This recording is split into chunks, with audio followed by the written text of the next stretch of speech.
I'm going to show you how to find in page in DuckDuckGo. So it's really easy. So let's get right into it. Just look at the lower bar after you open DuckDuckGo. So now you can see options like tabs, the fire button, and the three-dot button at the bottom lower corner. Just go ahead and tap here, and once you're there, you would see multiple options like add bookmark, favorites, fireproofing, zoom, and many more. Make sure you find the option that says find in page.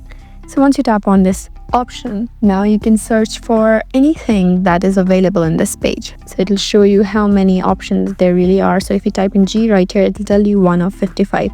So there are 3 G's in this website. So you can try it with anything you want. So just type in anything you want or whatever that you want to find in page. And in this way, you can successfully find in page in DuckDuckGo. I hope this video was helpful for you. Please subscribe to our channel if you want more helpful tutorials like these, and leave a comment down below to let us know what sort of videos that you would like. Thank you for watching.